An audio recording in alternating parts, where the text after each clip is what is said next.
hari ini cikgu nak ajar topik perkongsian juga, tetapi yang ni ialah perkongsian bahagian 2, perkongsian 2. Okey.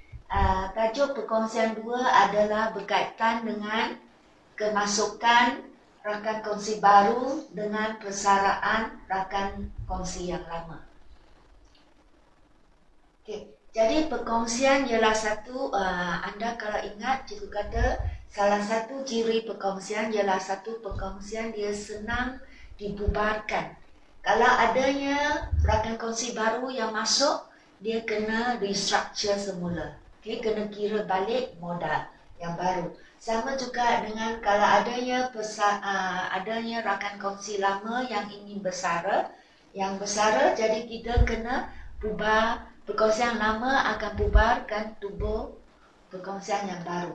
Jadi bila kita katakan ada yang pembubaran perkongsian, we have to restructure, kira semula semua aset dan kira semula akaun modal.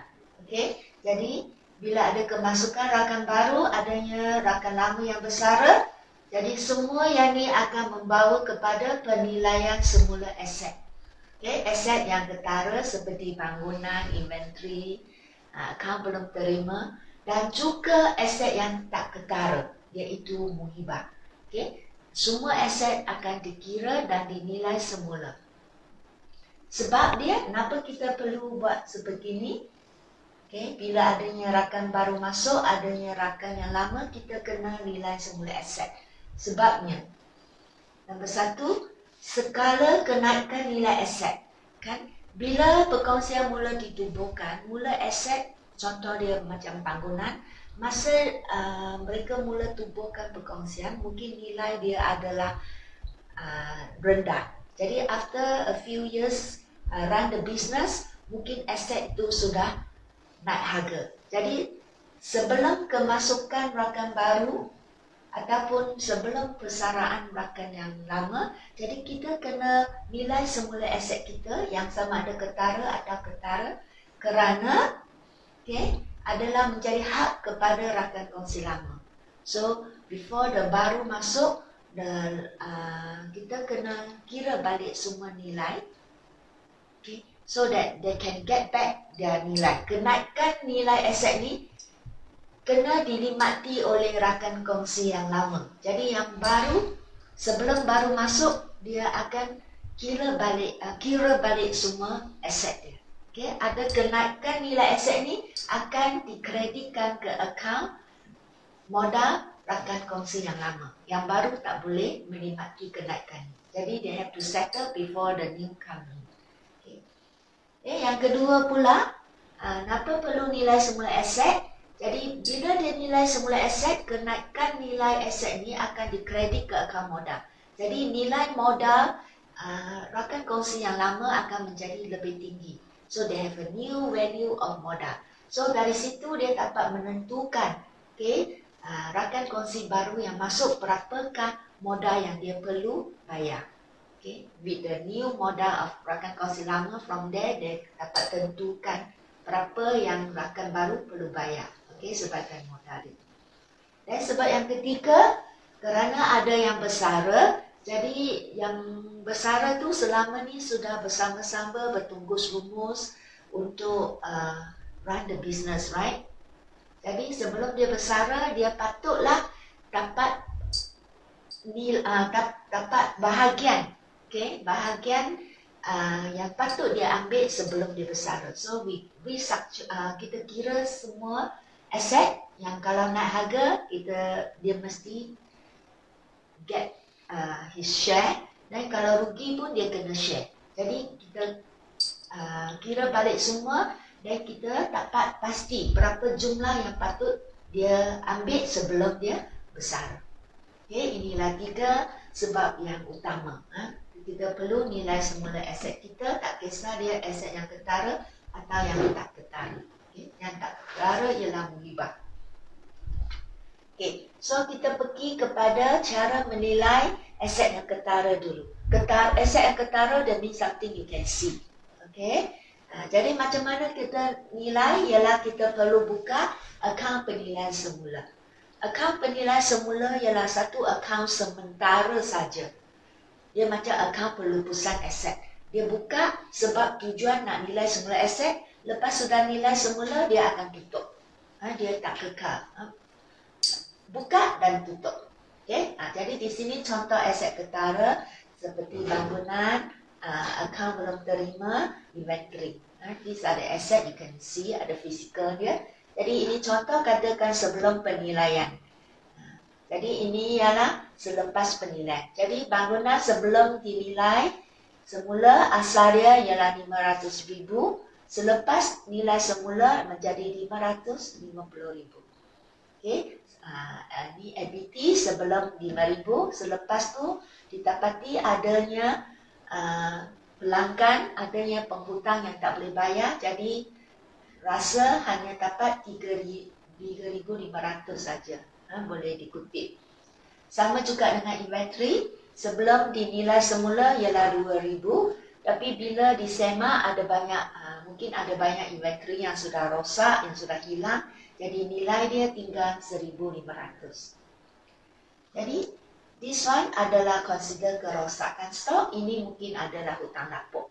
Tapi di sini kita tak akan buka akaun belanja hutang lapuk, tak akan buka akaun kerosakan stok. Okay, semuanya akan dimasuk kira di dalam akaun penilaian semula. Okay, dia satu akaun penilaian semula ialah satu akaun macam akaun untuk rugi. Ini dia contoh akaun penilaian semula. Dia mengikut konsep hukum akaun untuk rugi. Sebelah sini ialah whatever nilai semula aset menguntungkan syarikat, sudah naik harga, kita rekod sebelah sini. Hasil. Bila kita nilai semula aset, didapati sudah rugi, contoh ni adanya hutang lapuk, adanya kerosakan stok. Jadi kita merupakan kerugian penilaian semula, kita semua rekod di sini. Okay? Jadi macam mana nak rekod, sepatutnya kita kena pergi setiap akaun aset yang kita ada, kita kena ubah paki dia. Katakan akaun bangunan asalnya dia 500,000. Bila dinilai semula sudah naik harga menjadi 550,000. Jadi kenaikan 50,000 ni merupakan hasil. Okay, menguntungkan. Sesuatu yang menguntungkan bila kita menilaikan aset. Jadi dia akan pindah ke akaun penilaian semula. So catatan peregu because dia menambah aset lah. Naik harga means to be debit side. Aset naik. So debit akaun bangunan dan kita kredit penilaian semula. Okay, kerana di sebelah kredit erti dia hasil. Okay, menguntungkan perkongsian. So sama juga APT. Kita buka akaun APT, kita letak baki yang asal 5,000. Didapati ada kesilapan di sini, cikgu betulkan.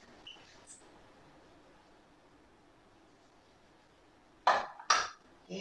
Baki dia yang baru ialah 3,500. Jadi kita hantar ke penilaian semula ialah 1,500.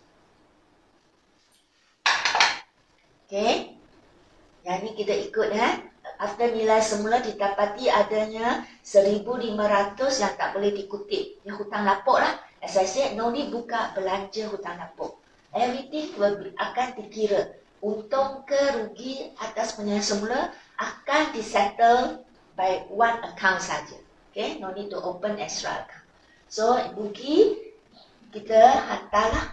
Jadi dia di sebelah kredit Jadi kredit APT kita akan debit yang penilaian semula menunjukkan rugi atas penilaian semula. So sama juga dengan inventory yang asal 2,000 kan, lepas sudah didapati banyak yang rosak, tinggal 1,500.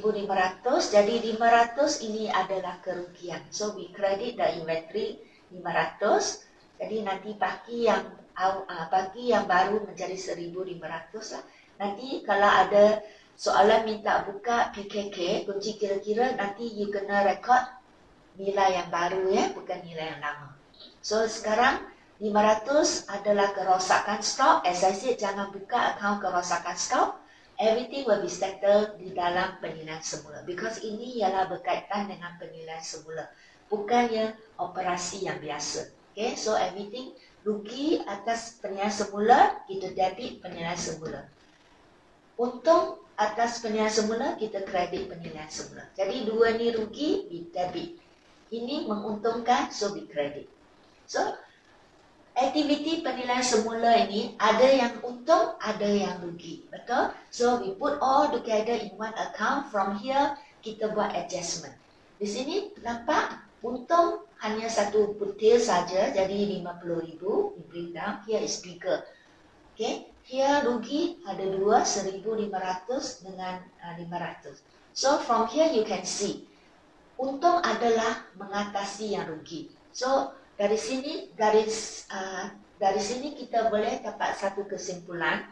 Aktiviti penilaian semula aset ni adalah secara keseluruhan adalah menguntungkan. Because this side is bigger than this. Hasil lebih tinggi daripada rugi.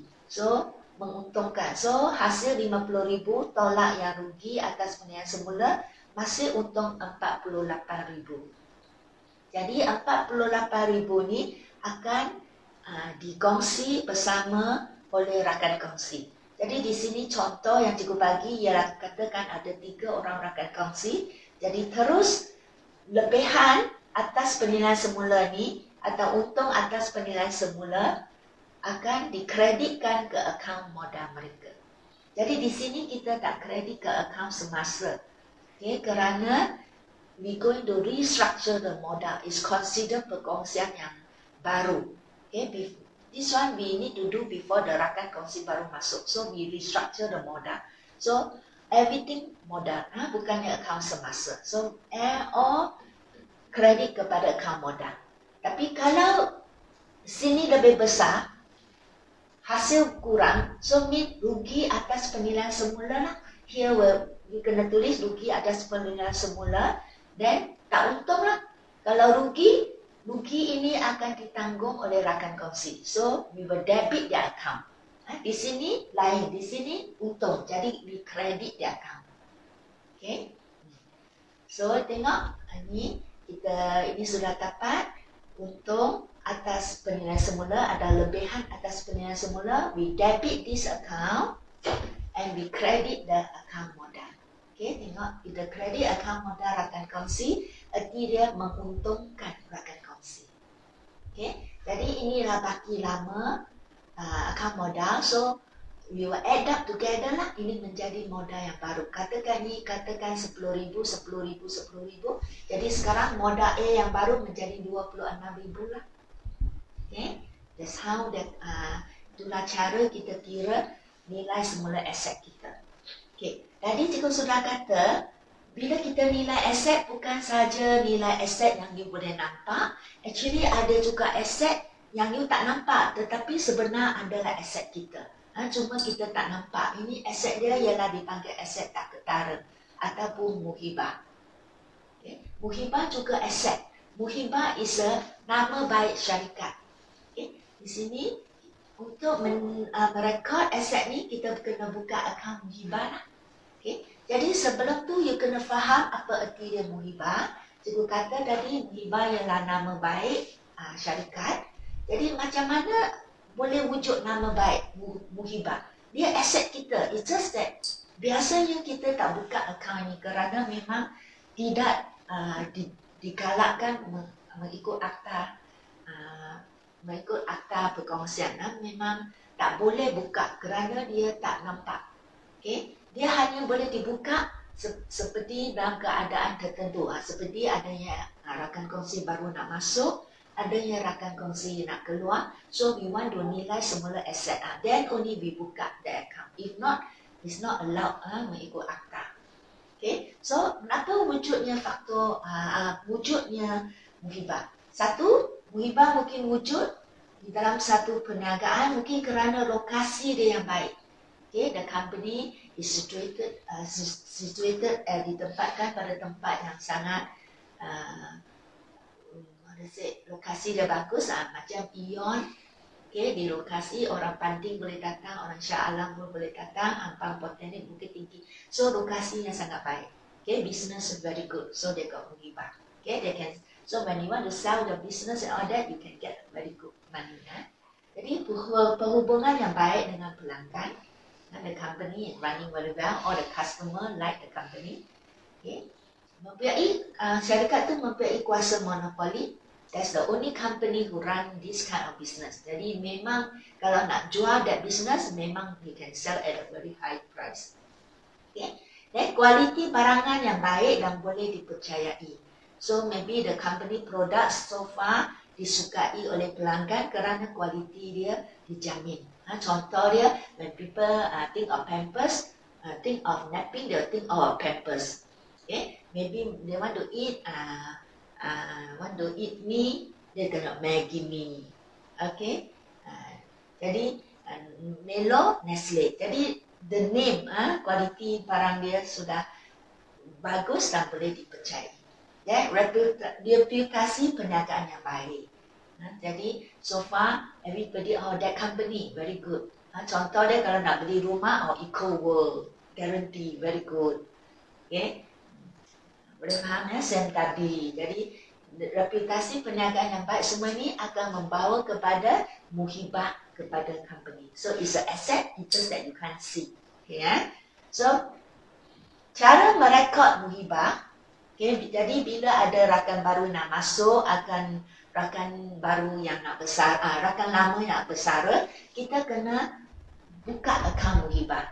Because sebelum rakan baru masuk, we have to restructure the modal, right? So muhibah ada sebagai aset, dia kena dikira dan direkod menambah kepada akaun modal rakan baru, rakan yang lama.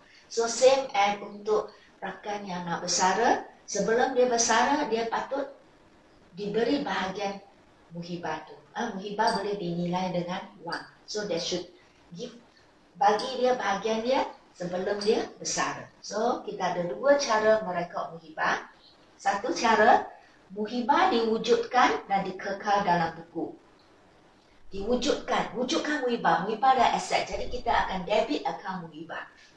Okay? Dan dia kekal dalam buku, dan nanti dia akan wujud di PKK lah. Kunci kira-kira penyata kedudukan kewangan sebagai aset tak ketara. Tetapi itu pun tak akan lama kan. As I said, mengikut akta boleh wujud pun 2 tahun saja. After this dia kena hapuskan juga. Tetapi untuk tujuan latihan kita anggap dia wujud dan kekal. Okay? Dan cara yang lain, dia wujud tu kira bagi kepada rakan yang lama, lepas tu dihapuskan.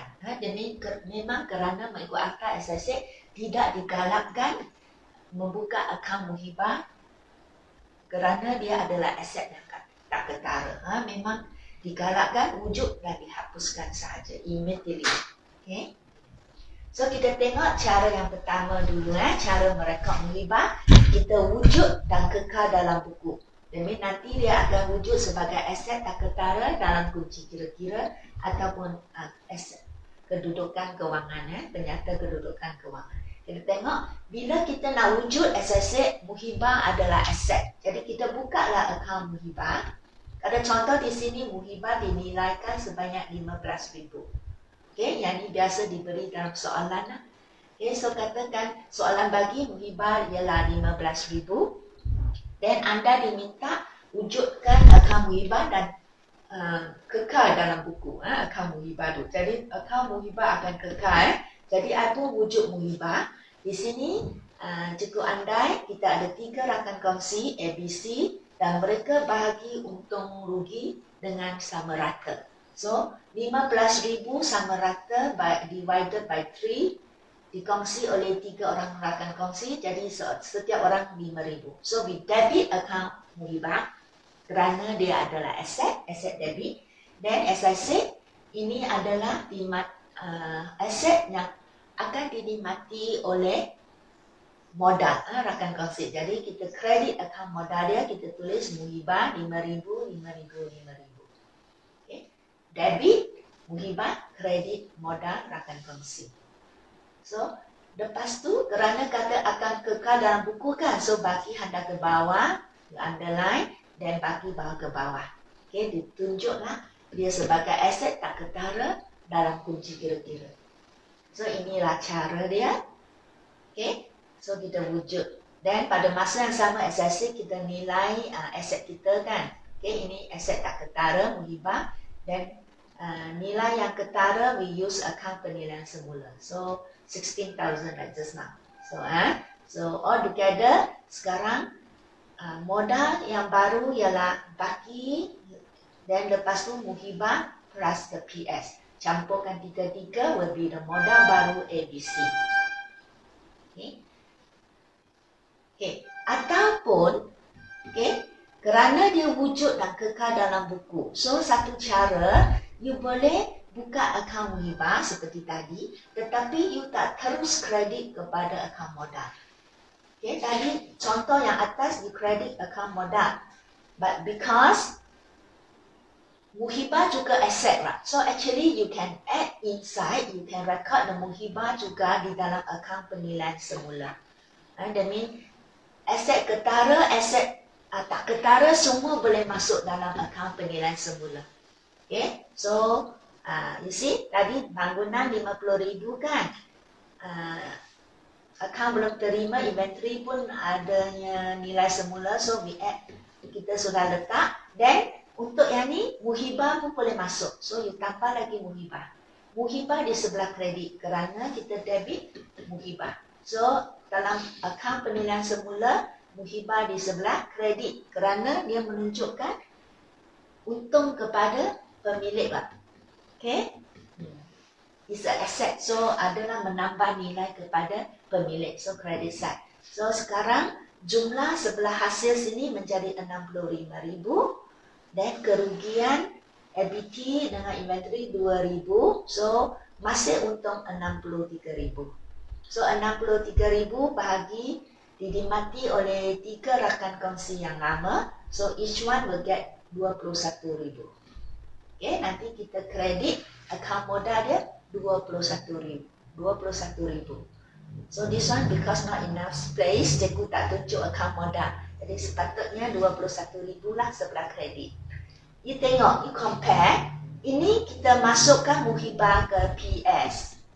Yang ini akaun modal kita asingkan. Muhibah asing, PS, yang aset tak ketara kita kira dalam sini. Dan aset ketara seperti bangunan audit we do in penilaian semula. Ini kita buat secara berasingan. This one we combine. Muhibah aset tak ketara dengan aset ketara all same. Okay, but you see end up actually nilai dia sama. So this one penilaian semula 5,000. PS penilaian muhibah 5,000. Penilaian semula 16,000. So jumlah 21,000. So kan sama dengan ni.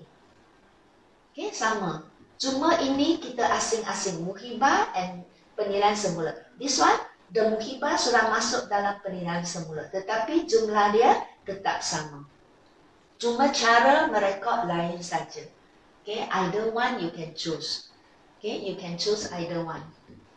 Okay, sama ada dibuat berasingan akaun muhibah ataupun muhibah masuk dalam akaun penilaian semula. Okay, sekarang kita tengok cara kedua merekod muhibah juga. Okay, cara kedua ialah kita wujudkan akaun muhibah immediately, kemudian terus kita hapuskan. Wujud dan hapuskan. Okay, di sini konsep dia yang sangat penting ya. Bila you tentang akaun muhibah, inilah konsep dia. Bila we wujud, because dia aset kan, jadi dia mesti untung kepada rakan kongsi yang lama. Okay, dia mesti untung kepada rakan kongsi yang lama. Rakan kongsi yang baru tak boleh menikmati kerana dia rakan kongsi lama yang bertungkus rumus run the business kan, dia baru masuk, takkan dia boleh menikmati untung ni. So bila kita wujud, hanya rakan lama saja boleh menikmati, rakan baru tak boleh. So tetapi bila hapus, rakan kongsi yang baru kena sama-sama menanggung. Okay, so the concept is always like that. Wujud always menguntungkan. Hapus selalu merugikan. Okay, so this is a concept we must know. Okay, jadi bila persaraan said, adalah hak menjadi orang yang bersara tu get back his share, right? Bahagian dia sebelum dia bersara. So kita kena wujudkan muhibah supaya dia tetap menikmati bahagian muhibah dia. So lepas tu kalau so dia akan dapat menikmati. Kemudian let's say rakan yang masih tinggal tak mau kekalkan, they want to hapuskan akaun muhibah. Kalau macam tu rugi kepada rakan yang masih ada, tetapi untuk yang bersara dia tak rugi. Contoh dia di sini, cuba you faham di sini ya, this one. Okay, contoh dia ada at first 3 orang rakan kongsi A, B, C. Jadi sekarang C nak bersara. Okay, so akaun muhibah kita wujudkan akaun muhibah supaya she will get a share. Jadi katakan muhibah masih 15,000. Jadi kalau sama rata, A will get 5,000, 5,000, 5,000. Okay, each one would get the share of 5,000 of bahagian muhibah. Jadi sekarang C sudah nak bersara, jadi mereka setuju nak hapuskan muhibah. Jadi wujud setiap orang untung. So kita debit muhibah, dan kita kredit akaun modal kerana menguntungkan rakan kongsi. So each one will get 5,000, 5,000, 5,000 di sebelah credit side of akaun modal. Dan tinggal A and B. A and B, they said mereka tak mau kekalkan akaun muhibah, nak hapuskan. So bila hapus, takkan nak C juga hapus, tadi cikgu kata rugi ya. Jadi bila hapus, yang tinggal saja akan tanggung. So 15,000 bila dihapuskan akan ditanggung oleh rakan kongsi yang masih tinggal di perkongsian. Kongsi a new perkongsian barulah A and B saja, the old one ABC. So now the A and B decided not to keep the account muhibah. So both of them akan tanggung rugi. Rugi itu bila hapuskan rugi. So A and B saja akan tanggung kerugian tu. So 15,000 share by 2 person, so each one 7,500. So kita aset sudah tak ada. Bila kita hapus, erti dia aset sudah tak ada. Jadi kita catat di sebelah kredit akaun muhibah. So kita kredit akaun muhibah, kita debit akaun modal. Okay, kalau hapuskan rugi, jadi modal jadi kurang lah. So kredit muhibah, debit modal akan di-share, dikongsi oleh A and B saja. C sudah bersara, jadi dia tak perlu tanggung kerugian ni. Okay, jadi secara keseluruhan, you see, bila kita wujudkan, C will get 5,000, right? Okay, A and B also 5,000. Tetapi bila hapus, C tak perlu tanggung. Jadi overall, C masih untung 5,000. Credit side buat untung. Tetapi A and B menjadi rugi lah. Okay, tengok tak? Bila mereka wujud, dia dapat 5,000. Tetapi hapus 7,500. So, secara keseluruhan, A and B akan rugi 2,500. 2,500. Each one akan rugi 2,500, 2,500. Total 5,000. So, actually, they are paying the 5,000 to C. Okay, nampak tak? 2,500, 2,500 come to be total 5,000 give to C. Jadi erti dia sebelum C bersara, A and B contribute, okay, bahagian muhibah kepada C. Because they still with the perkongsian, consider perkongsian baru, but they're still there. So for total living, they give their share to C. So each of them contribute 2,500 give to C yang besar. Okay. So, jadi keadaan sebaliknya untuk kemasukan rakan kongsi baru lah. Jadi rakan kongsi baru, sebelum dia masuk nak nilai aset kan, so muhibah is one of asset. Jadi kita wujudkan muhibah, as I said, wujud tu untung. Jadi untung hanya kepada rakan lama. Okay, because rakan baru takkan nak share. Before, when mereka tungkus rumus run the business, rakan baru belum ada. So, wujud hanya rakan lama saja boleh berkredit dan rakan lama akaun modal. Dan bila hapus, hapus rakan baru pula kena share. Untung dia tak boleh nikmati. Tetapi hapus rugi dia kena tanggung bersama.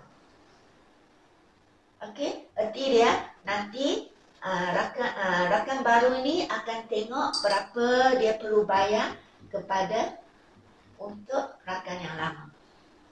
Okey, dia rugi. Tapi semua ini ialah on paper sahaja. Dia tak melibatkan wang. It's just debit credit dan modal on paper. Okay. Itu saja. Nanti ada soalan.